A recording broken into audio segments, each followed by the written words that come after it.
Chapter 2, Blessings, Reunions, and Promises.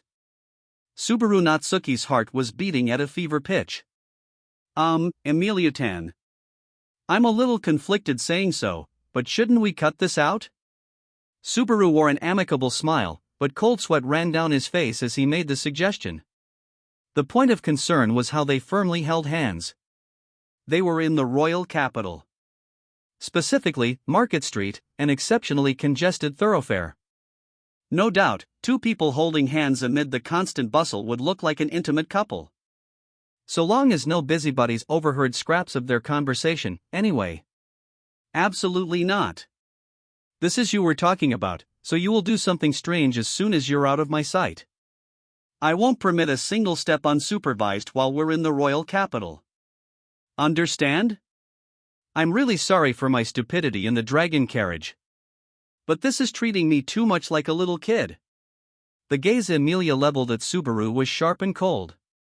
Her trust in him had plummeted to rock-bottom levels. Even if he was reaping what he had sowed, the treatment was extreme from Subaru's perspective. Following his close call with an unscheduled stop from the dragon carriage, and the tragedy of waking up to a Roswell lap pillow, the subsequent conversation created a plan to limit his activities in the royal capital. This situation was the result. I'm deeply aware that I was rash, but could we at least not do the holding hands thing? So that's what you're complaining about. We did this plenty in the village when it was a date, didn't we? Back then I was fully prepared in mind and body, but I'm totally not right now. My hands are sweating. Even though his hands were sweating from the exceptional tension, Emilia looked completely at ease, which only made him more nervous. And as for what the at-odds couple was actually doing in the royal capital, a coarse, manly voice interrupted their cute little argument. Hey, can you stop flirting in front of a man's shop like this? Emilia's face stiffened. Well, that's sensible, accepted Subaru. After all, the voice of the scar-faced man carried an irrefutable argument. You're driving my customers away. Buy something or get moving already. Well, that's rude and inconsiderate. Here I came all ready to keep my promise.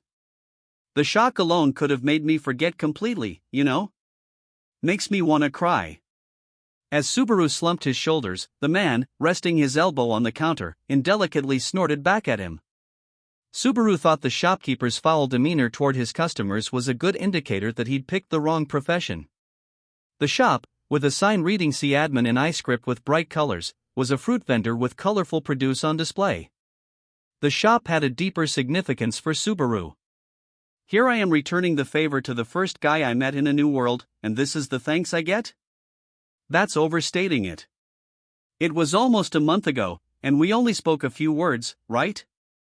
I mean, I vaguely recall it, but the owner of the store, actually a very kind man, was striving to remember when Emilia pulled on Subaru's ear and bowed her head. Subaru, don't say crazy things. Sir, please don't force yourself on our account. Subaru pleaded with her, yelping ow, ow, as she gave him a sharp glare and said, I thought you said you wanted to say hello to someone who'd helped you, but I never expected this promise to be a one-sided deal. Unbelievable. Hey, Emilia-tan, you can't just throw a promise between men into the garbage like that. Don't exaggerate. How many people do you think a shopkeeper meets in the course of one day? Emilia-tan, you can hurt people when you overestimate them. I mean, there's no way a shopkeeper with a scary face like that is doing that much bizzin'. Ow, I'm sorry. The shopkeeper, watching their back and forth, clapped his hands as he watched tears well in Subaru's eyes. I remember that pathetic look now. You're the kid without a coin to his name. So the ingrate returns without buying a thing. I'm gonna ignore how you remembered me, and I told you, I'm back so I can repay you. Ah, I see. Now that's a sense of responsibility. I like it. Now that he recognized Subaru, the shopkeeper smiled generously, hauling a wooden box from inside his store and placing it on the counter with a heavy thud. The red, round, vibrant fruits inside glistened under the sun. Here why go, abless like you promised you'd buy. How many? They're 2 copper coins each now. I'll go big and get 10. That'll cover the promise and then some. The shopkeeper clapped his hands at Subaru's magnanimity. In high spirits, Subaru put his hand into his pocket to get his wallet out when he noticed that Emilia, standing beside him, was doing the same thing. Emilia-tan, why are you getting out your purse? What do you mean, why? You can't pay for something without money, can you? No, I mean, it's weird for you to pay instead of me, Emilia-ta. Old guy, what's with that look? You said you'd buy them when you had the money, but I can't condone making a rich girl pay in your place. Can't you see me arguing with my lovely lady here? I'm trying to pay. The shopkeeper watched Subaru with suspicion as Subaru hastily thrust his wallet forward. The contents were his pay from his work at the mansion, and, since Roswell was a generous employer, Subaru really did have money to spare. Let me see, 2 coppers per apple. So 2 silver coins should cover 10? Hey, don't you know the current exchange rate? It's 9 coppers for a silver coin right now. So 2 silvers and 2 coppers then? Here. Subaru fished the appropriate coins out of his wallet and handed them to the shopkeeper. The man was stunned into silence, tilting his head as he sighed at length. Took my word for it, huh? Kiddo, you really need to not be so trusting. The changes in the exchange rates are posted on the sign at the entrance to the market. If you wander in without giving that a good look, some crooked merchant will have you for lunch. The shopkeeper seemed to be warning him because his honesty made him a sucker here. True, paying based on only what he was told might be overly trusting, even if it was common sense back home. Back at the village close to the mansion, everyone was so tightly related in an isolated community that deceit was inconceivable, but a huge city like the royal capital was fertile ground for mischief. In other words, man, you really are a super good person, old guy. Subaru smiled playfully in a show of goodwill to the scar-faced shopkeeper. Only once in a while. I'd have nightmares if I swindled a customer who'd come back to fulfill a promise I'd nearly forgotten and who paid exactly what I asked for. That's it. So you're mean-looking guy with a heart of gold. Got it. Take it and go already.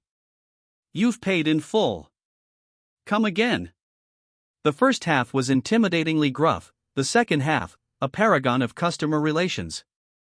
Subaru, having a good laugh at the two extremes, picked up his bag of abless with one hand, while Emilia led him away from the shop by the other. Thanks, old dude.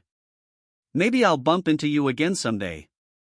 You're quite welcome as long as you buy something. And, miss, you really need better taste in men. Now, that's none of your business. As the shopkeeper watched them go, Subaru shot him the middle finger as he and Emilia entered the throng of people. As the distance between them widened, the human wave obstructed his vision, and the good-natured shopkeeper disappeared from view. I'm glad he actually remembered you. I'm a little surprised, though.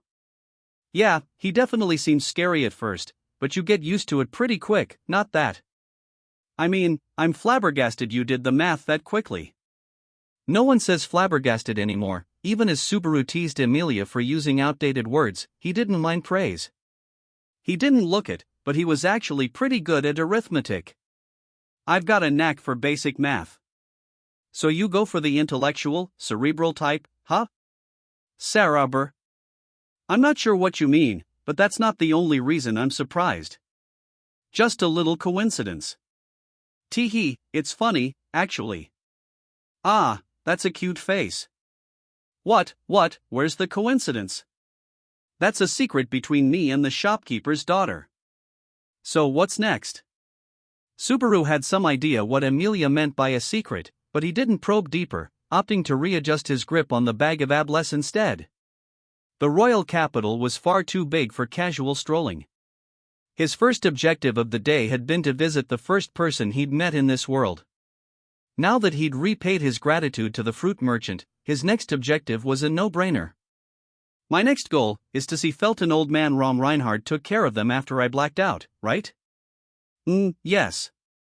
At first, I thought he'd let them go without any problems, but, all of a sudden, Reinhard went pale and said he was taking the girl with him. That sounds like a criminal kidnapping her, but that doesn't exactly fit him. Crap, the good-looking ones get all the breaks. Subaru clicked his tongue as he sullenly recalled the handsome, red-haired young man. Emilia watched from beside him, putting a finger to her lips as she pondered the issue. If you want to get in touch with Reinhard, we should go to the garrison on this side of the nobles district. There's a building there that's... Well, it's nothing but a pile of rubble now. Subaru agreed with Amelia's suggestion. After all, the fact Reinhard had been walking the streets of the capital off-duty made it clear he was a guard, most likely high-ranking, a knight. I guess that settles it. Let's head to the station and get a hold of Reinhard from there. Well, let's get a move. Oh? What? Something wrong? Nah, I was just counting the ables in the bag.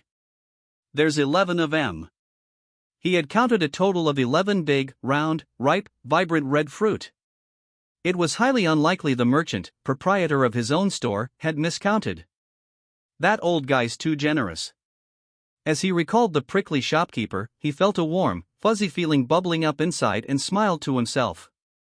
Keeping his promise was the right choice.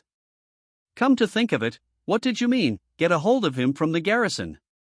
There are no phones, right? As they walked toward the garrison, Subaru voiced a sudden doubt. Phones? Amelia's mystified expression suggested she'd never heard the word in her life.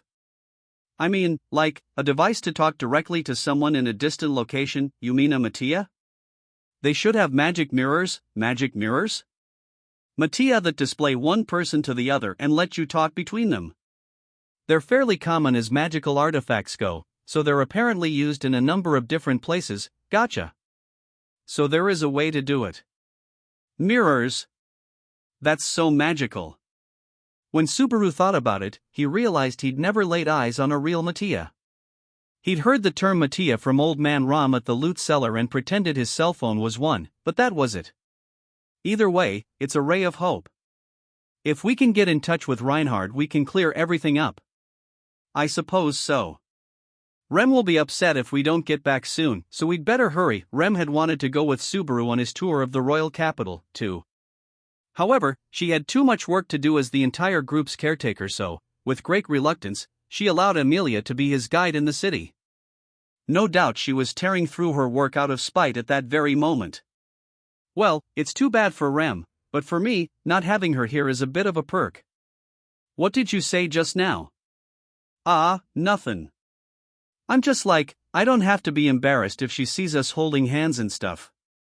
Hey, Amelia Tan, about that royal selection thing tomorrow. Seeing the tense, guarded look on Amelia's face, Subaru abandoned his carefree tone.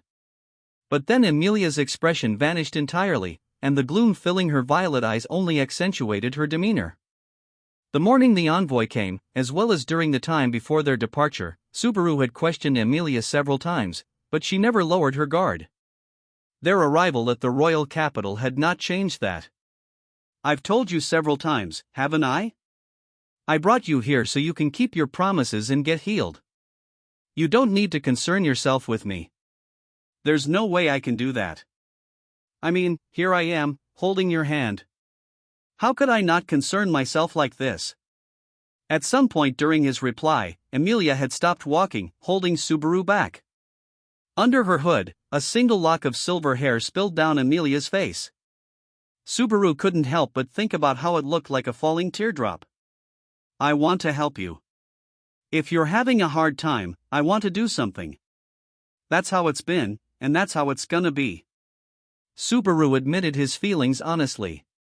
He intended to exhaust every effort on Amelia's behalf. He knew exactly what motivated him, but why?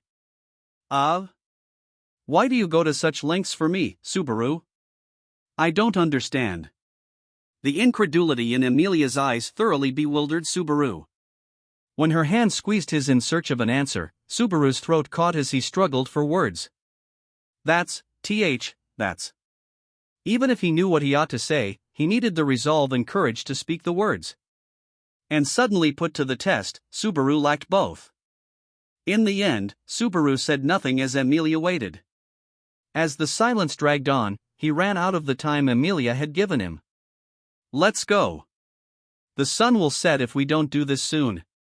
Amelia started forward again, pulling him along by the hand. Subaru followed, clenching his teeth at his own lack of nerve. As he watched her small, slender back, he hated himself for losing sight of what he needed to say.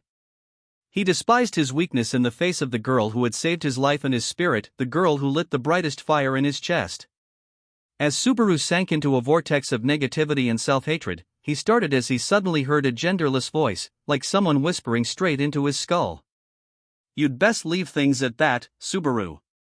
It's me. I'm speaking directly into your mind, so Leah can't hear you." The method of communication was odd, but the voice was certainly familiar. It was the spirit Emilia had formed a pact with, the supernatural cat always at her side, Puck.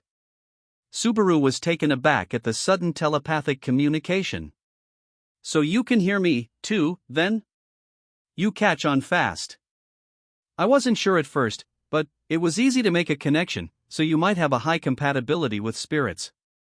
Maybe that's why Betty likes you." Puck's one-sided knowledge of the situation added irritation to Subaru's gloom. He felt left out. "Leah's all right. Don't lose hope from that conversation just now." "That's... How the hell do you know?" "I just know. I know everything there is to know about Leah, after all." Even if he didn't put it into words, Puck's fatherly love for her was evident in his tone. The spirit's guarantee made Subaru feel worse about his own powerlessness. Puck had only reminded him that, when all was said and done, he didn't know a single thing about Emilia. The Emilia he knew was a stunningly beautiful half-elf girl. She was a candidate to become the next monarch of Ladunica, under the care of her sponsor, Roswell. He knew she was honest, naive, willful, and soft-hearted. Her personality drove her to help others even at the cost of herself, making her like an older sister, but also an easy mark. But all these facts barely scratched the surface. He knew nothing of the girl inside, her emotions, or even how and why she came to pursue the monarchy. "Putting your heart and soul into everything is pretty rough on you, huh?" Even if closed lips could conceal his shallow thoughts, he could not silence his very mind. It was impossible to hide everything from Puck, who scooped up surface thoughts like so much soup broth. "Hey, Subaru." He didn't want to face his own wretchedness any longer. He weakly denied Puck, but these words, whispered to the mind and not the eardrum, never arrived. With Subaru expressing his will through silence, Puck instead continued, "Don't get my hopes up too much, or Leah's." "Ha! Hope is a gentle poison. Even if you know it will ruin you, you can't help but reach for the illusion that seems close enough to grasp. You are truly a poison." To Subaru, who had viewed Puck as an unflappable, tranquil being, those words contained enough force to change his impressions completely. "What do you mean by?" But before he could finish his perplexed reply, Emilia, guiding his hand, stopped walking and said, "We're here." Subaru pitched forward, in danger of bumping into Emilia's back, but he somehow managed to right himself.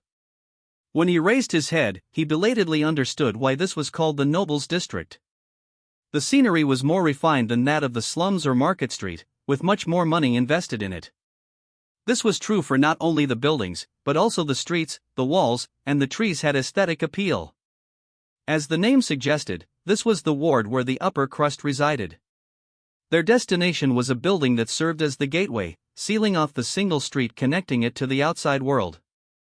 The solid stonework structure was far plainer than anything in the Nobles District behind it. The back of the building contacted a section of the wall, allowing someone on the roof to survey the whole city in a single sweep. However, the purpose of this vantage point was obviously to keep watch over what was below, not to enjoy the sights. This is the garrison for the Royal Capital Guards. They also check the identity of people entering the Nobles District. So it's like a customs checkpoint, too. That's probably what they built it here for, huh? He could appreciate it on logical and practical grounds, but his aversion to it was no doubt an instinctive reaction to something so emblematic of bureaucracy. Emilia said nothing to the reluctant Subaru as she headed for the garrison. Mindful of the time and place, she finally let go of his hand. He mourned the loss of her palm. And just as Emilia was about to knock on the garrison's door, it opened toward the outside as a young man poked his face out. "My, it is not often I meet an acquaintance in a place like this. It has been some time, Lady Emilia. You have not changed at all since then." The young man bowed formally to Emilia, whom he had recognized even though she was wearing the hood. That alone put Subaru on guard, but Emilia's expression was serene as she nodded toward the youth. Yes, thank you. No changes in particular, no. I see you are also in good health, Julius. I am honored that you remember me.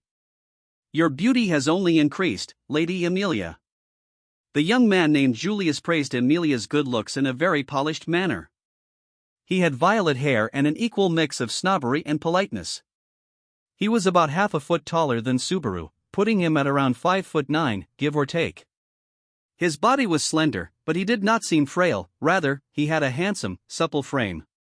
His amber eyes, no doubt bewitching to the opposite sex, suited him to a detestably fine degree. Is it not a rarer sight for you, a royal guardsman, to be here at the garrison? The man wore an extravagant uniform with a dragon emblem. A slender sword like a rapier hung from his hip. Julius's appearance and manner of speech suited such a title. I've come to express appreciation to the soldiers for their services and take the opportunity to observe the city, or something like that. A friend asked me to pay a visit, and I suppose it is good to put friends first once in a while. After all, I was able to lay my eyes upon a beautiful flower along my path through these streets. With well-practiced motion, Julius intimately grasped Emilia's hand as he spoke, bending down on one knee. Without a single pause for breath, he brought his lips to the back of her pale hand. Subaru watched this course of events in complete shock. After a few moments' delay, his emotions came to a boil as this man's conceited behavior rubbed him in every wrong way imaginable. His breath ragged, Subaru was about to rush over and give Julius a piece of his mind when Emilia held him in check with her other hand. Thank you, Julius. I regret that this is very sudden, but I would like to get in touch with the castle about a certain matter. As Julius listened to Emilia's request, his voice lowered as he looked at Subaru. Ah, so that is why you came to the garrison. This matter, does it concern him over there? Not enjoying Julius's condescending gaze, Subaru locked eyes with him and glared back. His character and demeanor form a poor match for those clothes. Such an appearance does not make a good first impression. Thank you for the kind advice. I have some advice for you, too. If you eat curry udon in an outfit like that, the broth stains will really stand out, so you definitely should pass. Thank you for going out of your way to say so. I shall pay it heed if I should ever have such an opportunity. The smiles they exchanged were most certainly not friendly. Subaru did not like him. Julius no doubt thought the same. In that spirit, he promptly ignored Subaru and turned his attention back to Emilia. I shall guide you to the magic mirror, then, though it pains my heart to bring you into a humble place such as this, Lady Emilia. You needn't be concerned. I'm quite all right, so please. Very well. Come in. With that, Julius went back inside first. Subaru snorted a bit and stepped forward. But Emilia turned to him in front of the doorway, obstructing his path. Subaru, you wait here. Huh? Subaru was taken aback. Emilia's long eyelashes trembled a bit as she lowered her eyes. I'd like to have you come, but I don't think Julius will take it well, so wait here. The heck? You care about that annoying jerk's feelings more than mine? It's not that. It's not about upsetting him, it's that I don't want to put you through something you'll probably hate, so please, Subaru, wait here. I hate it enough as it is already. The way that bastard licked Emilia Tan's hand all over like it was nothing. Subaru had pegged that particular action as a sign of perversion, adding one more item to his list of negative impressions. It only compounded how he didn't want Emilia to have any contact with that man. Subaru's masculine instincts wanted desperately to warn her to watch out for Julius. This won't take long, so please, be good and wait. Her words were very gentle, yet heavily tinged with rejection. Emilia was fundamentally distancing Subaru from her own affairs. But afraid of incurring her displeasure for intruding, he was unable to speak a word in protest. She vanished behind the door as it closed, separating them physically and metaphorically with a dull thud. Subaru murmured, I'm super uncool. Kicking around a rock some distance from the entrance as he waited for Emilia, Subaru distracted himself from his seething self-hatred as he recalled the annoying man. She said he was a royal guard, didn't she? If Subaru's hunch was correct, that meant he was a knight of the royal guard. If knightly orders existed in this world, surely knights of the royal guard served the royal family directly. But where did they stand in a country with no sitting monarch? The whole royal family died from plague, huh?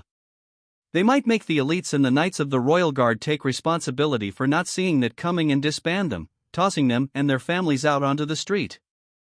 Well, that sucks for the rest of them, but I wouldn't mind that annoying bastard going through a little hell. The somber thought gave him some small measure of satisfaction. He wondered who he'd picked up that pettiness from. In the past, Subaru would have never directed his ire about the inconveniences that befell him toward another person. He wouldn't have given a single thought to speaking ill of heaven or venting his frustrations. In a good sense, he was now concerned with appearances in a way he had not before arriving here.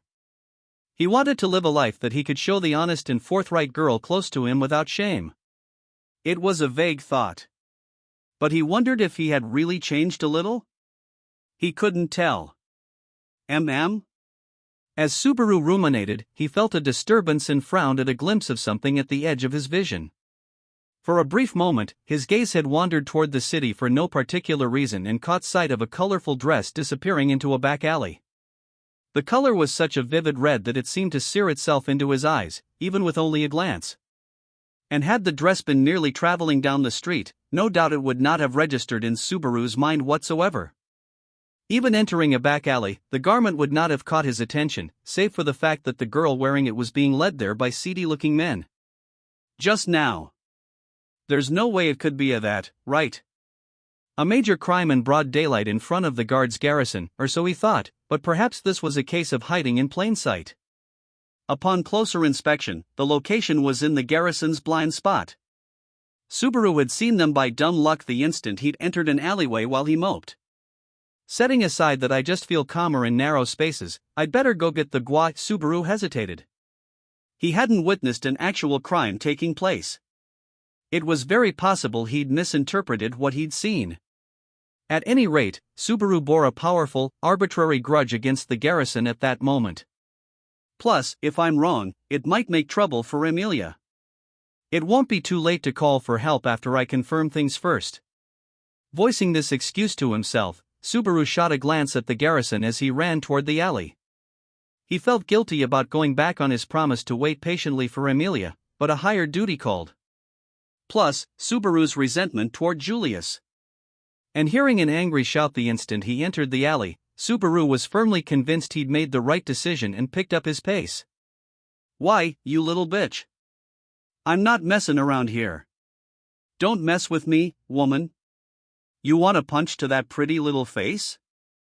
Do not get ahead of yourself, peasant. Those of low character enjoy appropriately lowly fates. Several voices argued, and three men surrounded a lone woman in the narrow alley, cutting off her avenues of escape.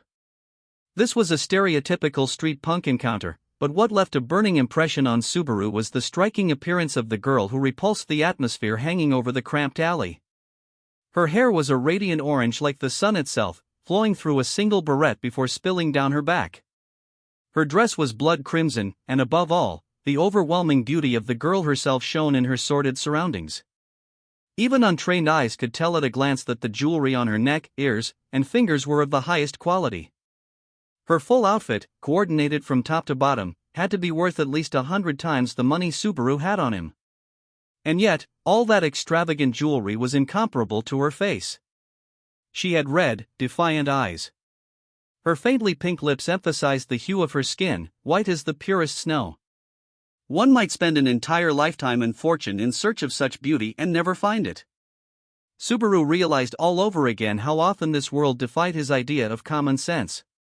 The girl crossed her arms in a calm posture that only accentuated her bountiful breasts. He couldn't just stand back and watch while her attitude raised the men's hackles ever higher. Hey.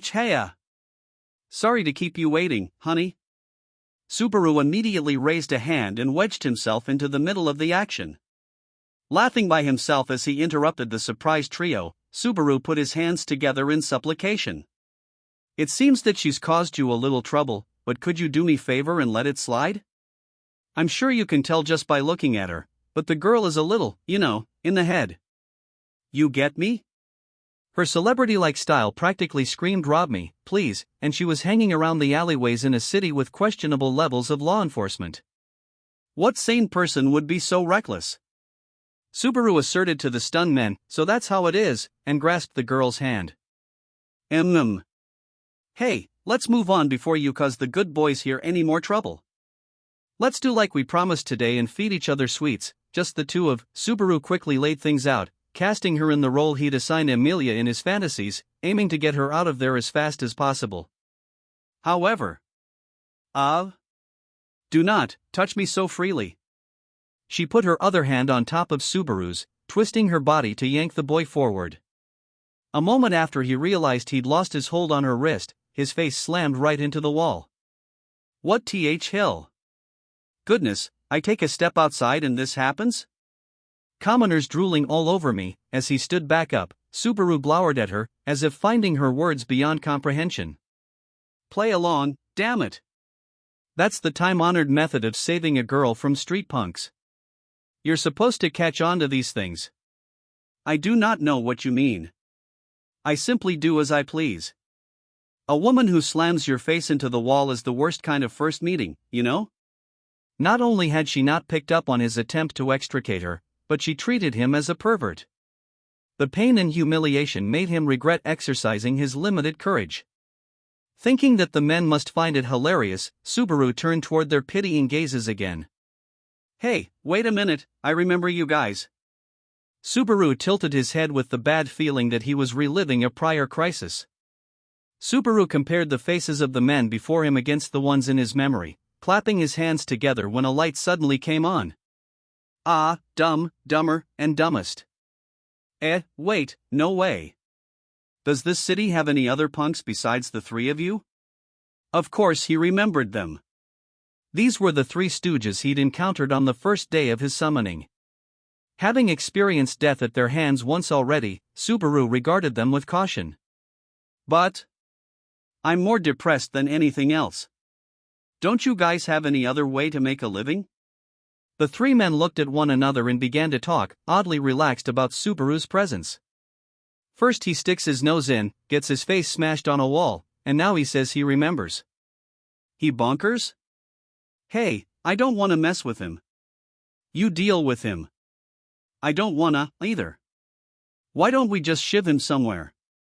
With the supposed thieves having finally lost all vestiges of belligerence, the silent girl broke the atmosphere.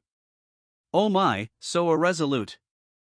Are you a bunch of little girls? If so, adorn yourselves in a manner suitable for my eyes.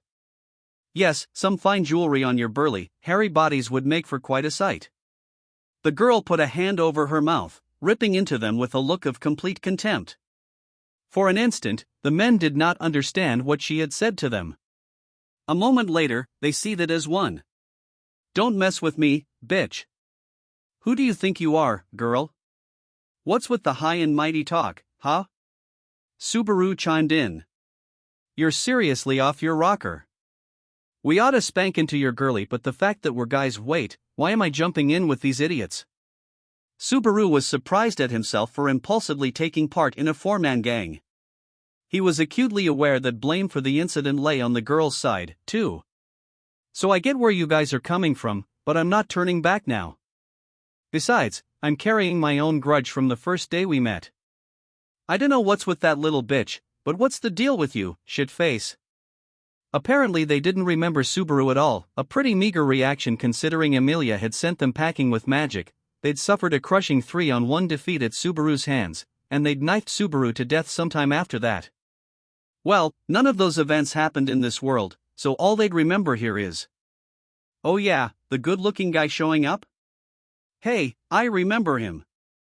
From an alley off Market Street a little while back, oh, that one. The brat with a screw loose. He hasn't changed one bit, huh? It's really him. The clothes are different, so I didn't recognize him. When realization came over Dumb's face, Dumber and Dumbest followed in short order. Though Subaru was no fan of how they'd characterized him, he clapped to applaud their effort. Good, good, I'm glad you remember me. So since you know me, how about you let this slide? Are you nuts? We like you way less than someone we don't know. Just cause it's 3-on-2 instead of 3-on-1 doesn't change a thing. Even though Subaru hoped to bluff his way through the scene, the willful girl paid no heed to his plans whatsoever. Correction. It is not 3 versus 2, it is 3 versus 1 versus 1. Can you shut up for a bit? He wished he could have gone back in time 5 minutes and told himself not to bother, but the die had been cast. Besides, dumb, dumber, and dumbest weren't patient types. Watching the temperature in their eyes dropping, Subaru knew it was only a matter of time before there'd be blood. No choice, then. I really didn't want to resort to this, but, would you stop messin' around already? What the hell can you, I'll have you know, I know Mr. Reinhard, guys. Reinhard and I are best buds. If I yell, he's gonna come running right over. Wah! This was his trump card, the fox invoking the lion, and it worked wonders. The mention of Reinhard's name scared the trio witless. The effect was immediate, and Subaru forced himself to act like a big shot to cow them further. So what'll it be, guys? One shout and he'll make mincemeat out of you with his bare hands. It was a desperate bluff, but the men gritted their teeth resentfully. We'll let you. This time. Remember this, it's not like you beat us or anything. And it's not like we're scared of Reinhard's name or anything. The men immediately fled the alley, their weak, stereotypical parting shots only enhancing their petty crook image. Only when they had completely gone did Subaru exhale deeply. Somehow he'd ridden the crisis out. Now if he could only get the girl to soften just a little, what? Are those the eyes of a beggar? You shall receive nothing from me, commoner. They are not. Well, would it kill you to thank me for saving you at least? Save? The girl inclined her head slightly with a mystified expression. She closed her eyes, sinking into thought, and let out a small sigh when she arrived at an answer. So that prattling of yours earlier was meant to save me? I had not noticed. You didn't notice? This sets new standards for dents, you know? Do not misunderstand. No difficulty would have befallen me even without your help. I can only marvel at your taking pride in resolving something that was not a problem to begin with. I don't know what you mean, so what do you mean? I mean what, like, okay, you're super strong, so you'd have been fine even if I hadn't saved you? Not at all. It is far simpler this world is composed solely for my convenience. Nothing occurs that is not to my benefit.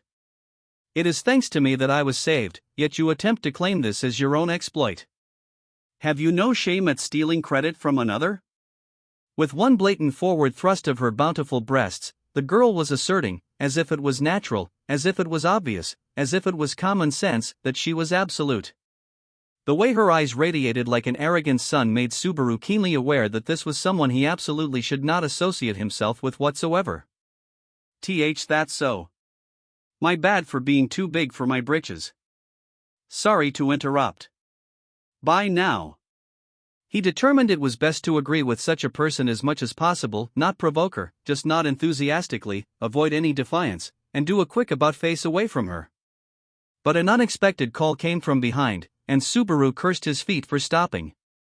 Wait. What? What is in that bag there? Show me. The girl strolled around him, nodding to indicate that Subaru should put down the bag. He didn't want to oblige, but defying her would only prolong things, so Subaru reluctantly opened the bag and showed its contents, a mountain of ripe, red fruit. I do not recognize them. These fruits. What are they? They're, ables. The fruit of knowledge. Never seen one before? Blinking at his reply, the girl snorted as she looked at Subaru like he was an imbecile. You lie. Do not make me laugh. Ables are white, understand? I have absolutely never seen fruits such as these. Astonished, Subaru replied, well, they're white when you peel them. It was the girl's turn to stare blankly. He remarked, wait, don't tell me you've never seen an apple that hasn't been peeled. I have indeed never seen one that was not at the dinner table. Very well. Hand them over. Nodding in satisfaction, the girl audaciously demanded he give up his diablesse. He'd saved the girl from a robbery only for the girl to attempt robbery on him. Subaru wanted to see Amelia again. He wished Rem were healing him that moment. Hand them over. I shall split one open and see for myself. Or is it only lies that dribble from your lips? Handle with care, okay? Judging resistance to be the fool's choice, Subaru took an apple out of the bag and placed it in her hand. The girl took the apple, turning it around as if studying the sensation upon her palm. Then, her left hand flashed toward the apple, neatly severing it vertically and horizontally into 4 equal pieces. The girl licked the fruit juice off her fingers, satisfied at the cross-section. Sweet and sour. Certainly, this is the taste of an apple. I will spare your life. Spare my. No, never mind. Anyway, you're satisfied now, I take it? Absolute L, why not? Her statement, crossing the line from arrogant behavior to tyrannical, made even Subaru erupt in indignation. You don't even care that you sliced one up out of the blue.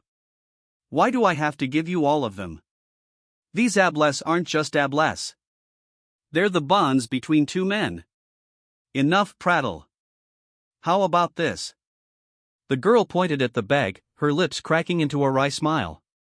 We shall wager for them. Wager? Yes, a simple wager. Something easy, flipping a coin and guessing whether it is heads or tails. A single apple shall rest upon each attempt. How about it? She was proposing a contest, but all Subaru could do was laugh at her suggestion.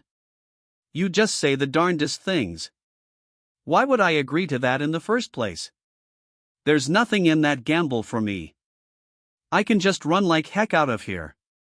Of course, I shall have something worth winning at the ready.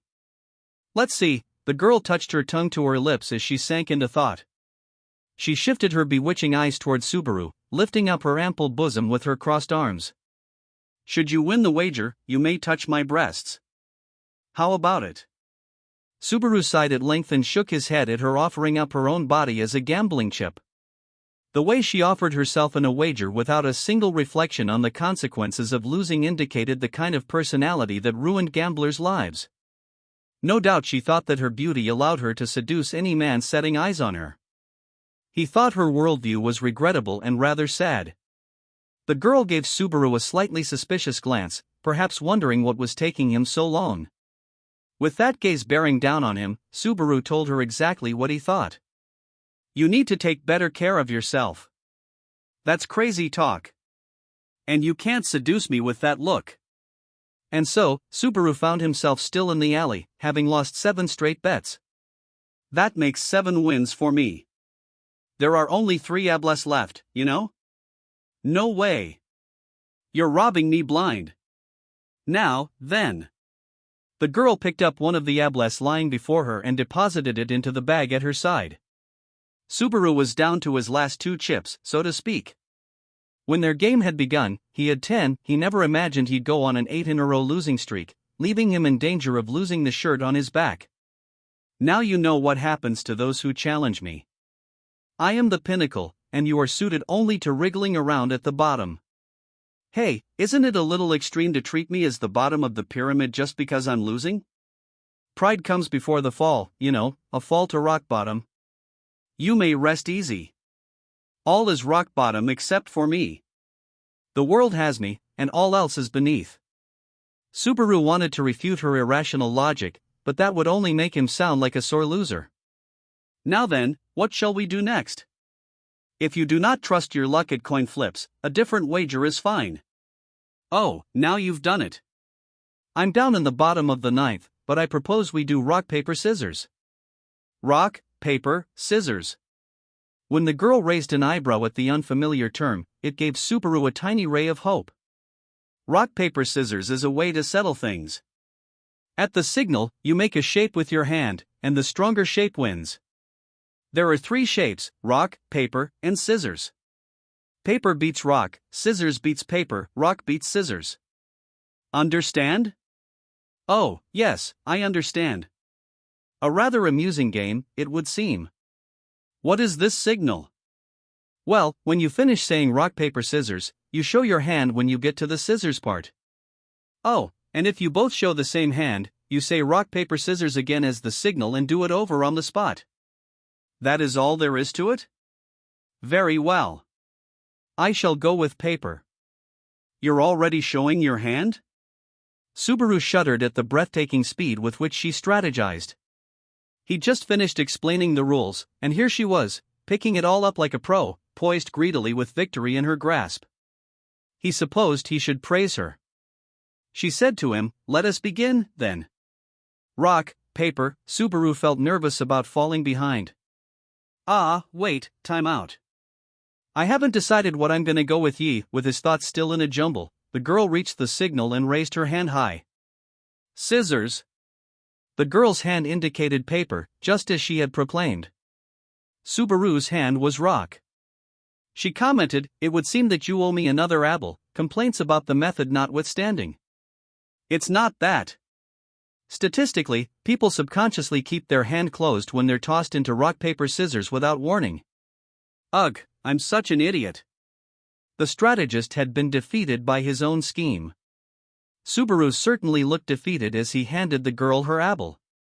With this, Subaru was down to his very last apple. Now, let us gamble for the last apple and bring this to a conclusion, shall we? You wouldn't show mercy on me and let me keep the last one, would you? All the apples you carried belong to me. Leaving one in your hands is the same as leaving you all. It is all or nothing. That being the case, we may as well gamble for all the apples on the final round. That goes for both of us, the girl added, meaning it would be her 10 apples against Subaru's 1. It was truly emblematic of the girl's ruinous, high-stakes way of thinking. He asked, "How about rock, paper, scissors for the last one, too?" "I have already made my decision.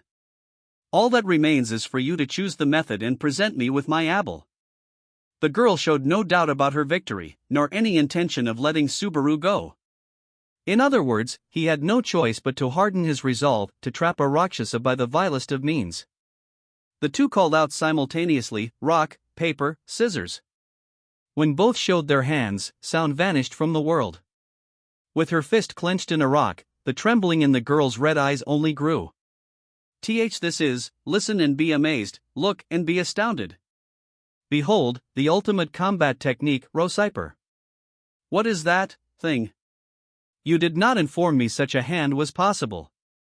Shut up. I didn't mention it, but it's your fault you didn't ask. That part is rock, this here's scissors, and over there is paper. In other words, my hand's beaten your rock. If such logic holds, a different part loses to my rock. Ah. I can't hear you. My rock is borrowing power from the scissors and paper, forming the holy trinity of friendship, effort, and victory. It's all here, baby. Raising the hand of ReZero to the heavens, Subaru boldly proclaimed victory with his flagrant cheating. He was well aware his logic was absurd, a desperately underhanded attempt to throw the wager itself into doubt. But the girl defied Subaru's expectations, sighing deeply as she said, "I see. Certainly, it is I who was in error. At the same time, I am amused at how my expectations have been surpassed."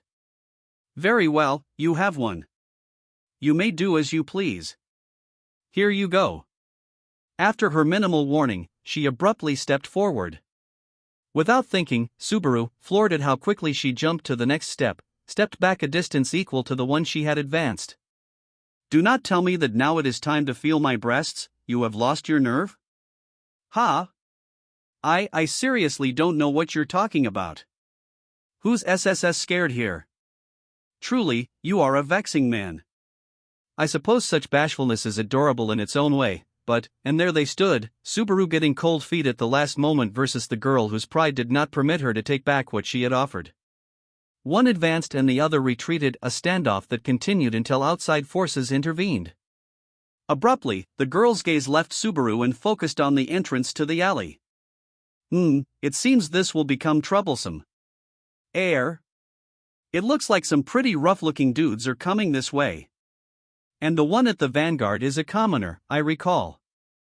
Goodness, these fools do not interest me even slightly. What are they thinking, coming back after hearing Reinhard's name like that? It would seem they have called your bluff about being acquainted with the knight among knights. It is rather easy to understand. Even they have reputations to protect, so they have returned in greater numbers for retribution. Damn it, this day is just nothing but trouble. First, he had a close call back on the dragon carriage, then he had gotten on Emilia's bad side, and now this. Today's really not my day. Since the girl was just standing there, Subaru grabbed her hand and dragged her along, carrying the bag of ables as he rushed deeper down the alley. She protested, "Hey, what are you doing? Do not touch me so carelessly. Now is really not the time. If you don't want to get all beat up before marriage, run." The girl wasn't very motivated to run as Subaru pulled her down the beat-up alley and plunged into the darkness. The men behind them pursued with a great shout and a flurry of footsteps. Subaru, cursing the heavens for his truly unlucky day, kept running with a desperate expression on his face. If we do not hurry, they will gain on us. Is this time to play around? I don't want to hear that from Y. Time out, seriously, wait a. They'd been racing through rundown streets for the last 5 minutes, but the girl was running well ahead of him, showing no sign of losing her breath. On the other hand, Subaru, never one to hold up for long sprints, was about to collapse from exhaustion. At first, he had been in front, but his endurance issues soon switched their positions. I'm convalescing, so this is really pushing it. But we're in a pretty bad spot. Doesn't look like many people live here. You have any ideas?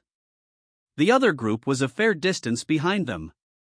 However, they were in one long alley, so slowing down meant it was only a matter of time until they were caught. He'd have liked to get on a thoroughfare, but all he could see was a maze of other backstreets. It is not my problem. Everything I set out to do turns out well for me. I do not think deeply about things, for I do not need to. I need only trust in this fact. Yeah, well, you lost at rock paper scissors to me earlier, at least they hadn't bumped into a dead end, but that didn't improve their predicament. Right in front of the winded Subaru, the girl suddenly came to a halt. This is indeed rather vexing. Subaru, still holding her hand, also stopped. He looked at her, wondering what the deal was. Hey, we don't have time to stop here. If we don't put in as much distance as we can, they'll catch up with, I have lost interest. I see, you've lost in tear. Wah? Subaru was in utter shock at the girl's unbelievable statement. She returned his gaze, apparently bored. I said, I have lost interest. In the first place, why must I run? I shall decide what I do myself. I absolutely shall not be forced to do anything because of what lowlifes say or do. That's easier said than done, you know? That ain't gonna fly in a situation like I have decided. You shall have the honor of carrying me. No thanks. As Subaru crossed his arms in a clear sign of refusal, the girl scowled as if he was putting a damper on her mood. The honor of carrying me is not for just anyone to receive. Only a man who does not know fear would reject such a thing. Do I look like a macho man that can carry someone and run? Even when I was at full strength, it took everything I had to carry a girl with way fewer style points than you. And I'm about worn out now. As Subaru used the remains of his energy in protest, the girl shot him a look of scorn, but he couldn't use what he didn't have. Her games led them to a stalemate, costing them precious time. That was the thought in his head when, out of the blue, he heard an aged voice. It's been some time since I've seen you. What are you doing here? The speaker's large frame emerged from the darkness. Subaru lifted his gaze to a typical height for making eye contact, but found himself staring at this man's chest. He raised his gaze even farther to his ugly, balding head. A familiar and very muscular old man gazed down at Subaru and the girl. Gramps is here to save the day. We can win this. You're quick to annoy someone who hasn't seen you in a while. I'm leaving you here. Wait, I really need your help. It's, like, the 10th crisis I've had in the last month. That's too many. As they exchanged banter in lieu of greetings, the giant old man Ram peered at Subaru and the girl. "What, in more trouble, are you? Causing a ruckus with a woman? Quite the adventurer you are. Do not look at me so rudely, you filthy gnarled tree." "Hey, I'm ribbing him, too, but that's really harsh. Don't say that to the old man giving us a get-out-of-hell-free card. Don't take it personally, old man Ram. We've just got a little case of excessive honesty here. You certainly are good at wearing a man down. Hurry and hide." Subaru covered the girl's mouth before she could spew insults again and rushed toward the place Ram had silently indicated. There was a pile of scrap wood there that seemed able to comfortably conceal two people. Subaru pushed the girl down first before squatting himself.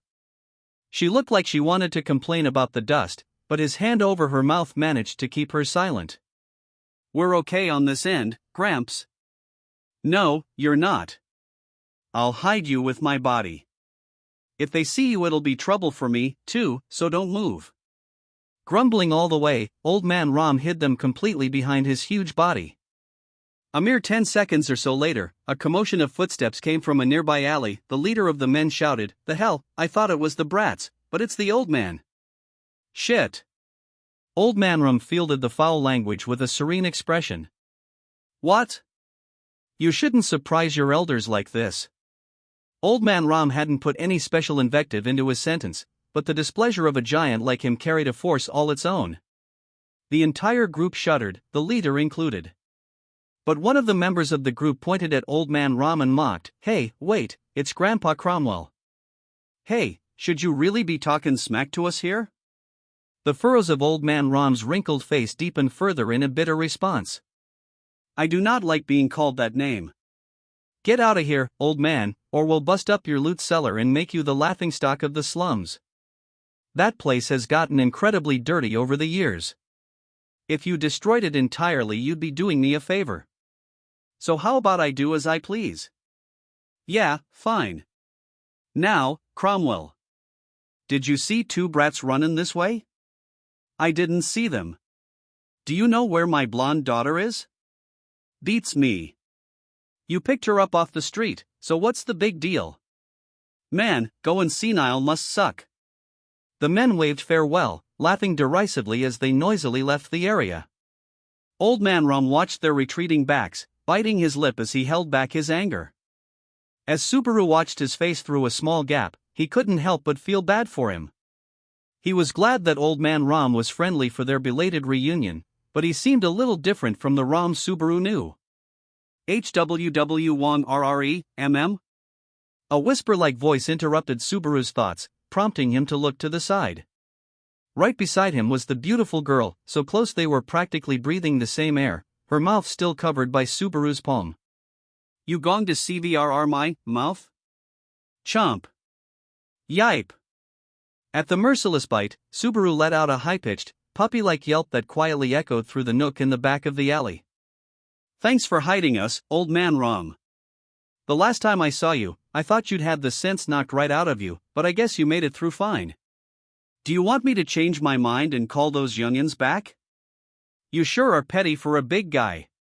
With me here, there's more than enough petty for everyone." Subaru grinned and shot him a thumbs up. Old man Ram sighed with a worn-out look. They'd moved from the previous narrow alley to a more open city street. Old man Ram conversed with Subaru while guiding the pair to a place where they could blend in. The girl, having kept her silence until that moment, finally tugged Subaru's sleeve in irritation. "Hey, you. I see you having an intimate conversation. Who is this old man? Explain it to me." This old man is the face of the royal capital slums. The giant's old man Ram, traitor for the bosses of the sticky-fingered types and all-around stingy bastard. He's got bad eyes, loves his cute granddaughter, and he's not nearly as tough as he looks. That is his worth after having lived a long life? I see. I pity your pathetic existence, gnarled tree. Your lady friend is an annoying little girl, isn't she? Old man Ram was indignant at the harsh appraisal.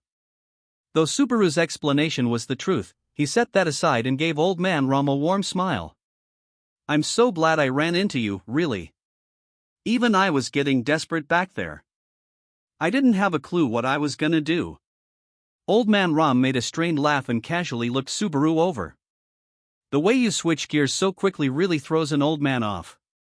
Seems you managed to escape with your life back then, too. His face twisted painfully as he saw the scars on Subaru's body. I may not be one to talk, but it seems that knife wielder got you pretty badly. Nah, that babe only got me in the stomach. All the other wounds are from a thing that happened after. Goodness. Something else happened to you, not even a month later? Subaru thought Old Man Ram's loud reaction was quite sensible as he reviewed the last month, though in truth, the boy had experienced nearly twice that time. Those turbulent weeks had included the Maid Sisters, the Demon Beast incident, and the Liliana issue. With Subaru keeping his mouth shut, Old Man Ram seemed to accept things all on his own, shaking his head as he brought up a separate issue. Hey, brat. Do you know where Felt went off to? Haven't you heard? Reinhard took her with him, or so I'm told. Reinhard, the Sword Saint? Why would the knight among knights take her with him? Apparently, this news was a bolt from out of the blue. Subaru thought back to how things had gone down at the loot cellar, finally noticing the inconsistency. Old Man Ram was out cold before Reinhard had entered the fray. Ram and Reinhard hadn't interacted while Subaru was conscious. So, what? You just woke up in a wrecked shop without any explanation, and all you could do was wonder? It wasn't nearly that bleak. I woke up in the guards' garrison. I appreciated their healing me, but I let myself out right after. Ah, yeah. Not exactly a comfortable place for you, huh? A criminal wouldn't feel at ease waking up in a police hospital. Subaru couldn't blame him for getting out of there ASAP without hearing all the fine details. So that's why you didn't hear, huh? Okay. Anyway, let me fill you in on what happened before I blacked out, plus the little bit that apparently happened after. After that preamble, Subaru acted out a dramatic retelling of the events at the loot cellar. Old Man Ram watched Subaru's meaningless theatrics with admiration, and even the bored-looking girl leaned forward, gripped by the performance from start to finish. Subaru concluded, she was so surprised. And then I said, I want you to tell me your name. The girl replied, ho ho, a rather fine choice of words, if I do say so myself. I must grudgingly approve. Ram followed up, Keh, you really told her. Bah, this is no time to admire. The bottom line is that you don't know any more about Felt other than the fact the Sword Saint took her with him, do you, brat? Part of why I came here today was to do some footwork to find out exactly what happened, but he'd hit a roadblock right at the heart of it, the attempt to make contact with Reinhard. Ram murmured to himself so faintly that Subaru did not hear. But the House of Astria, of all things, Old Man Ram had a serious expression as he lifted his face. Subaru helplessly shrugged. Well, I'm gonna see if I can get a hold of Reinhard, so I'll let you know if I hear anything. I mean, I wanted to find out if Felt was safe and sound to begin with. That'll be a big help. You seem oddly trustworthy. Is this girl involved with this somehow? No, not a bit. I don't even know her name. Just how many scrapes do you get into for girls whose names you don't know? Hey, back when I didn't know Amelia Tan's name, I was pretty desperate, so I don't think anything I did was that weird. Subaru's indifferent reply made Old Man Ram rub his eyebrows in exhaustion. No point thinking about it. All right, fine. I'll rely on you, so let me know if you find out anything about Felt. If I can repay you, I will. You're really gushing. It's because it's your adorable granddaughter, huh? That's right. She's like a granddaughter to me, so please. Subaru's jaw dropped at Ram's straight-up, unashamed agreement with him. He wondered if the blonde thief girl really knew how deeply he felt for her. Knowing her, he figured she'd go red in the face and try to blow it all off. As Subaru's discussion with Old Man Ram wrapped up, the girl haltingly murmured, Reinhard. To hear the name of Reinhard here, of all places, she suppressed a laugh. Subaru's relaxed expression tightened again as he turned toward her. Hey, it's not polite to eavesdrop. Don't go listening in on other people's business like that. I did not listen in. You two oafs simply began speaking right in front of me, you. From the way you speak of him, it seems your claim to know the Sword Saint was not a bluff. Are you close? It'd be a bit much to say we met once and became best friends forever, but we're on good terms, yeah. Subaru owed a debt to Reinhard. He had enough of a sense of reciprocity to pay it back, even if he couldn't exactly imagine Reinhard in a crisis that Subaru could bail him out of. Subaru asked his new companion, "Well, what do you know about Reinhard? You don't seem like a fan of his." "From what I have heard, he is a rather twisted person. Beyond that, I have only seen him slightly from afar." The way she declared someone to be twisted without having even spoken to him suggested it was her own thinking that was twisted. But with the girl's silence indicating she had no intention to elaborate, Subaru turned his attention back to Old Man Ram, leaving her aside. "How should I get in touch with you?" "There's a store called Cadmon on Market Street. Give my name to the grumpy-looking man there and he'll get in touch with me." All right. Cadmon. Cadmon? As Ram explained how to get in touch, Subaru tilted his head at the familiar-sounding word. Either way, he'd fulfilled his promise to pay Old Man Ram a visit. That was one thing off his to-do list. To take care of the rest, first, he needed something else. Incidentally, the girl and I are actually completely lost. I don't want my adventure to end here before I can fulfill my promise, so could you lead us back to the main street? All right. Leave it to me. Which street is it? Back to the garrison. Please and thank you. Didn't you hear me tell you I escaped from that garrison? Old Man Ram's exasperated shout filled the sky above the alleyway. According to that sky, he'd been separated from Emilia for nearly an hour. The orange-haired girl gazed at the back alley indifferently and muttered, "At first, I thought the disorder of such a grimy place held promise, but now that I am accustomed to it, it has nothing to draw my eye. It is quite useless for assuaging my boredom." She raised the hem of her dress and shook it, a blunt expression of her insufferable displeasure.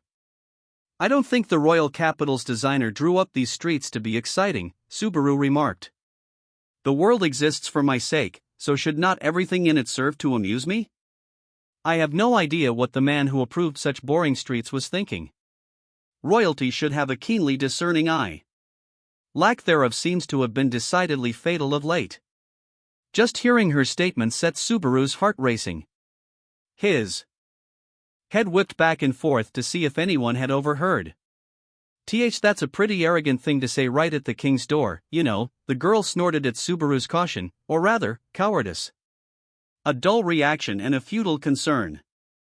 It would seem that you, too, are part of the common rabble." "I'm well aware I'm a 100% common, ordinary, straight-down-the-middle guy, and I'm fine with it. I don't want to waste any more time hanging around you, anyway. The girl who's waiting for me will hate me." "What absurdity! It is an insult for you to think about anyone besides me during the time we are together. I may be accompanied now, but I think nothing at all of walking alone." "Well, you should think about it. Being with you is miserable." He was the chaperone for a girl who seemed to be arrogance incarnate. Subaru's self-pity flared up again at how he'd once again thrown himself under a bus in no time flat for the sake of someone he'd never even seen before. But he remarked to himself, whatever, they were strangers to begin with. Neither knew the other's name. Once they reached the main street, they'd never see each other again. He wasn't magnanimous enough to shut off his own feelings of discomfort to try to make friends with just anyone. In Subaru's book, forcing yourself to like something you hate was among the most distasteful things around. That Subaru had decided this, yet had no intention of leaving the girl on her own until they'd exited to the main street, was evidence as to what kind of person he was. Coincidentally, Old Man Ram was not accompanying them. He abhorred going out onto the main street, so he led them to an adjacent alley before heading off. Subaru somewhat regretted the loss of his company, but while I was thinking about all that, here we are. Just ahead of a bend, he could finally see the bright, western sun over the road. Subaru beheld the uninterrupted flow of people passing to and fro, relieved that his suffering was finally at an end. "Now that we're out of there, we're total strangers again. I have to look for my cutie pie companion," so I don't want to get into any more trouble, like hanging around you. I'm sure your escort has been desperate to find you, so if you stay put I'm sure you'll meet up with him soon. With the moment of their parting so close, Subaru vented out all the resentment that had built up during that time. Naturally, the girl was poised to respond, but instead, she halted and crossed her arms in silence. What? Nothing to say? Okay, maybe I went a little too far, but I can't change how I feel. Things haven't exactly gone smoothly, but if you try a little prudence now and again, I'm sure. Subaru was simultaneously excusing his resentful words and lecturing her when she sneered back. I think I pity you just a little. Whether you are aware of it or not, you so thoroughly play the fool. It is no virtue. It is merely a thin shell within which you conceal your weakness. It is as repellent to the eye as your face. The first part sounded serious, but that last part was definitely making fun of my looks, wasn't it? If you intend to maintain the game to the very end, it is no concern of mine. Whatever the girl wanted to say wasn't registering with Subaru. Consistent with her bearing and actions, she made statements without any consideration for the comprehension of others. No doubt he wouldn't get a straight answer even if he pursued the matter further. With that in mind, Subaru gave up on speaking to the girl further. Or, perhaps telling himself the girl was incomprehensible was his way of avoiding the truth. But he wouldn't receive any more answers here to begin with. After all, the instant the two exited the alley, they were greeted by a voice, Emilia's voice. I've finally found you. Unlike the back alley, the bright rays of the sun illuminated everything on the main street. The sunshine dazzled and burned his eyes. That radiance haloed her white robe as she looked at Subaru. Her elegant brows were furrowed. Her fingertips restlessly toyed with her sparkling hair. Her gloomy, violet eyes quivered as her lips loosened in slight relief. It was plain as day how much she'd worried about Subaru. Subaru both deeply regretted making her worry and was happy she had worried. His expression brightened at their reunion, unexpected but eagerly awaited. Ah, Emily, but as Emilia let out a soft sigh, he felt that something was wrong. He began to call her name but stopped when he saw someone beside her, a male someone with a burly chest. Wait. Don't go flirting with Emilia-tan when I'm not around. Subaru dashed forward to put himself between the man and Emilia. But his glare at the silhouetted man froze in the face of a torrent of sharp words. Hey, Lil Missy. I think your guy here has a screw loose. Is he all right? The chummy voice addressing Emilia was a bit hard to make out. That was only natural, since the speaker's head was covered in a full-face helmet. The jet-black helm, meant to conceal his entire face, looked highly refined, but the headpiece alone wasn't what made him stand out, though the description is misleading. He stood out because the helmet actually was alone. More worried about an interloper than excited for your reunion? What a fascinatingly complicated sense of masculinity. Well, you've got pretty horrible fashion sense, don't you? And you've got quite some lip toward your seniors. I'm an easygoing old man, so I'll let it slide, but someone else might chop your head off. Subaru gaped as the man tapped a finger against the nape of his neck in obvious amusement. Yes, the bare nape of his neck, for while the man wore a pitch-black helm over his head, beneath he wore only a shabby mantle and an open linen vest and shorts combo that made him look like some bandit. His shoes were sandals with split-toe socks. Behind his waist, he carried a handsome sword with a fat blade resembling a Chinese crescent sword. Everything clashed with everything else. Subaru's tracksuit was no less out of place, but the man's attire was surely the greater offense to common sense. Subaru tentatively asked Emilia his burning question. Emilia-tan, don't tell me this guy's outfit passes for normal here in the capital? Don't worry, Subaru. I'm as shocked by what he's wearing as you are. The man erupted into laughter and promptly divulged what he was doing with Emilia in the first place. Oh yeah, she was really shocked. It was so cute. I said I was looking for someone, and I was pretty surprised when she said she'd come along, though. Subaru put a hand on Emilia's shoulder and stared at where the man's eyes probably were. Emilia-tan's kind-heartedness is a real virtue, but you still have to pick who you help. Why do you think a poisonous mushroom looks so bad? It's saying, I'm poisonous. Danger. eat me and you'll die. That's to stop damage before it happens. The man replied, you're making it sound like I'm a dangerous guy. That's horrible. Back where I come from, one look at you and they'd bring all the local school kids together and tell them about kidnappers. Subaru blew off the man's flippant comment and returned to Amelia. Anyway, Amelia-tan, like I'm always telling you, watch out for men in cars. Men are wolves, so you can't show them that defenseless, adorable, smiling face. Are you upset? No, I'm just thinking that sounds more like something I've said to you than something you've said to me, Subaru. No offense. Subaru was tempted to cover his face, regretting that his slip of the tongue had only heaped more trouble onto him. But the coming lecture was mercifully interrupted by an outside party. The orange-haired girl stepped forward and pompously declared, "MMM. How perceptive of you to wait for me at my destination. Your loyalty is admirable, Al." Her words made the man, Al, laugh out loud. To be honest, I want to say it was dumb luck I happened to be here, but that'll just put you in a bad mood. I agree with you, princess. Yep, it's just like you said. He stood beside the girl and ruffled her orange hair with the palm of his hand. Apparently, by sheer coincidence, the person the lady here was looking for and the person I was looking for were together. Maybe you could call it fate? So it's like the saying, even chance meetings are the result of karma? No thanks, I don't want any threads of fate except red ones with Amelia-tan. There was a momentary pause before AL's reply. This guy's got quite a mouth on him. But AL's laughter and the light wave of his hand wiped Subaru's doubts away. All his actions had been with his right hand the entire time, for the man didn't have a left hand. So the man had one arm, a pitch-black helmet, and a haphazard threadbare outfit. Judging from his tone of voice and his appearance below the neck, he was probably a bit more than twice Subaru's age. In spite of that, he didn't come off much like Subaru's senior, sporting an attitude as light as his clothes. To put it kindly, he was easy to get along with. To put it rudely, he was an adult that needed to pull himself together. Subaru commented, with Puck there as your guardian, I'm wondering why he let you go around with this guy. Puck replied to Subaru's question telepathically. Leah spotted him looking in garbage bins on the side of the street as soon as she stepped out of the garrison. Her meddling happens at lightning speed, so I didn't have any time to stop it. Oh, come on. Subaru's reply couldn't hide his exhaustion. True, Emilia's soft-hearted nature was nothing new, but Al looking for his traveling companion in trash bins was completely off the rails.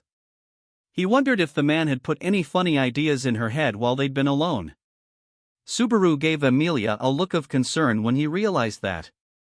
Without a word, Amelia had slipped behind Subaru's back as if to avoid the eyes of other people. She pulled down her hood to hide her face again, keeping her voice quiet as if that would erase her presence.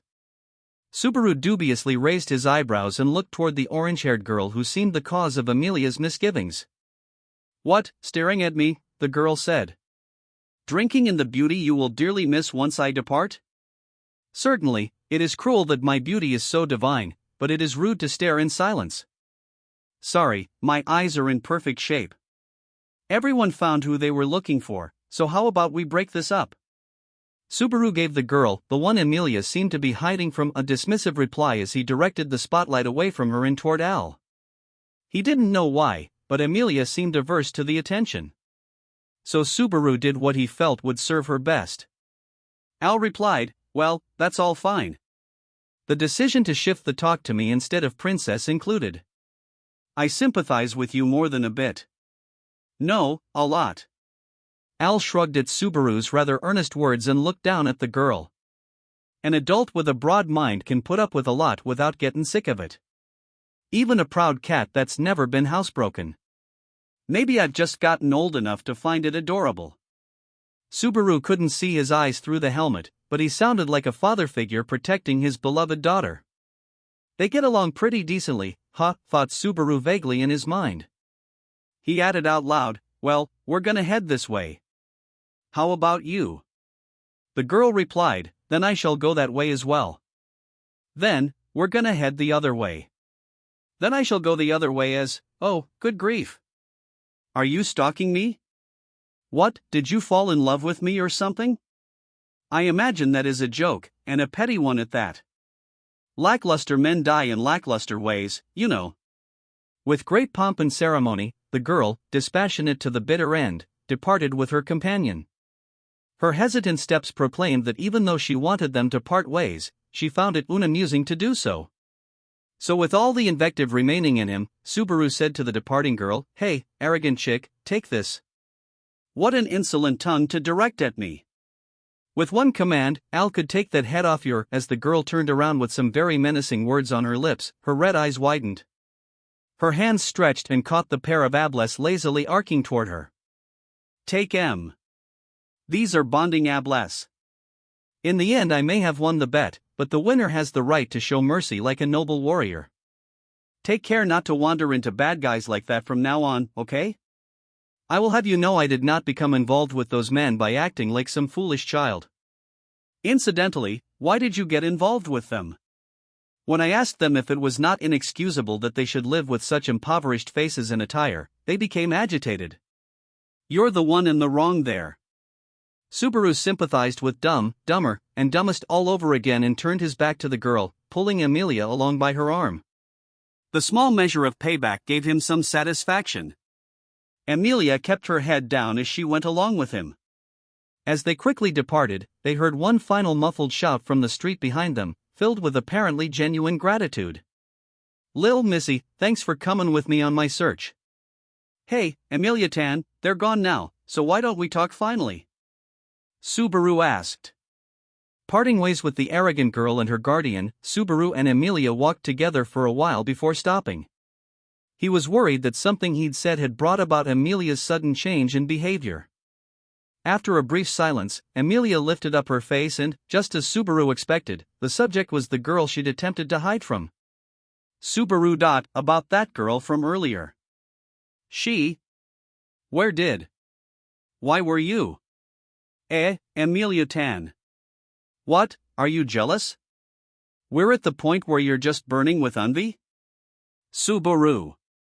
With one word, Amelia cut off Subaru's typically glib reply. She had a solemn expression, and the tension in her cheeks told even Subaru that bad jokes weren't going to cut it. Amelia Tan, what's with the really serious look? Please, Subaru, don't make light of this. Why were you with that girl? Amelia seemed to want to hear something from Subaru. It threw him off, but he sank into thought to try to give her the earnest reply she sought. But just as Subaru focused properly about things for once, his efforts were for naught as an angry, rough, and coarse shout interrupted their conversation. Finally found ya. You're a lot of trouble, damn it. At the voice, Subaru scanned the area, aghast. Roughnecks were on both sides, blocking the street to prevent their escape. Dumb of Dumb, Dumber, and Dumbest stood at the vanguard of the men, glaring at Subaru. I'd been looking for you and the woman to pay you back for making fun of me before. Subaru replied, so you brought all your friends for payback over a war of words? No matter how much you resent an insult, a man with a spine wipes his own butt. That's what I always believed in. Hey, don't try to make me feel bad. What do you know about me, anyway? Subaru listened to Dumb's abuse, complete with spittle flying, as he quietly looked around. There were 15 or 16 men blocking the street. He couldn't exactly expect Reinhard to bail him out of this one. Meaning, it's pathetic, but the best thing I can do is rely on Amelia Tan and Puck, so... Puck telepathically praised Subaru's quick turn to the aid of others. It really is pathetic, but I think it's commendable you accept your helplessness so quickly. Subaru felt sorry for Dumb and company, but Puck the Great Spirit could take on street thugs regardless of their numbers. It'd be Winterfest in Lagunica's summer. But before Subaru could shout, "Take it from here, maestro," and yield the path like a villain in a historical play, a telepathic thought rich in meaning arrived from Puck. You have quite a disturbing image in your mind there. But apparently I'm not needed. Faster than Subaru could ask what he meant, a rather scary statement came from overhead, heralding the descent of a certain blue-haired maid. I came here tracking Subaru's scent. What kind of disturbance is this? Tumbling end over end as she descended, Rem held down the hem of her skirt and landed with a boom. She brushed the dust from her sleeves as everyone gawked at her. Rem made an adorable little tilt of her head. So, Subaru. Do you have something you wish to say to me? Subaru pointed at her feet and voiced his question. Let me start with air. He's not dead, is he? Rem lowered her gaze. Underneath lay dumb, smashed to the ground the moment she landed. Head buried in the city street, the hoodlum said one last thing before he ceased to move altogether. Not another, maid, Rem slowly nodded. He is breathing. It's all good, then. That's Rem for you, the all-purpose maid everyone wants in their time of need. Oh no. Saying how you can do nothing without me, you are making me blush. Subaru and Rem engaged in their daily routine, even as Rem's violence had the thugs reeling. Subaru's praise made Rem's cheeks go red as she demurred. In the meantime, the men gradually regained their bearings. Don't toy with us here. You really think you're getting out of this alive? Rem's voice lowered as she switched to her emotionless work mode. I judge that these men are threatening Subaru and Lady Amelia's safety. The hooligans faltered at the change. Subaru felt a pang of pity for them while raising a finger to Remington, yes? Don't kill them, okay? You are as kind as ever, Subaru, I shall have killed them, then. In a miraculous combination of equal parts violence and loveliness, Rem leaped into the mob. Some lunged at her only to be thrashed. Others turned tail and ran. Others still squatted down and cowered, unable to grasp what was going on. Rem heaped punishment upon them all impartially. Subaru gawked at the sight of people flying through the air like they weighed nothing. Whoa, that's amazing. The impending end of the strife before his eyes filled Subaru's head with tranquility, as if he were removed from the uproar. He never even noticed the violet eyes staring at him, nor the pleading murmur that accompanied them. Subaru. So that's why we're gonna rough you up a little. Just a little, wee bit, said a thug to the girl. The men blocking off the road and laughing lewdly included Dumber and Dumbest. Their group, separate from Dumbs, had surrounded the girl and her companion. They didn't need to put into words exactly what kind of payback they had in mind after capturing her. The vulgar lust in their eyes said it all. But the girl paid the men around her no heed as she brought the slice of apple to her lips. Bittersweet. It is indeed an apple on the inside. I am forced to conclude that the clown from earlier did not simply dye them red as some kind of joke. So apples are indeed this color? I am shocked. Al replied, Hey, princess, you seeing what's happening here? Whatever you wish to say, speak it clearly. I dislike all this indirectness. Fine, I'll come right out and say it, there's two apples, so ain't one of 'em mine? Ha! How absurd. Now hear this, I caught both apples that the clown tossed. Consequently, both are mine. It's common sense that if you have two of something and two people, each of 'em takes one. The disregard of both master and servant drove the ruffian's anger to its limit. With clear malice, each one drew his blade as they began to tighten the circle. Al asked her, So, princess, what about what the world around you wants? My choice is the world's choice. You should bear that in mind, Al. I try. The girl nodded with satisfaction at Al's words and resumed nibbling on her apple. Her cheeks relaxed at the bittersweet taste, bringing an angelic smile over her beautiful face. And as if ripping off an insect's wings with cherubic innocence, she stated matter-of-factly, I am now in a very good mood. Consequently, you may spare their lives. Hearing those words, Al put his hand on the handle of the large sword sheathed horizontally behind his hip. There was a slow shing, the sound of a blade being drawn from its sheath. With that as background music, he stated, Aye, ma'am. The smile under the pitch-black helmet was vivid and fierce.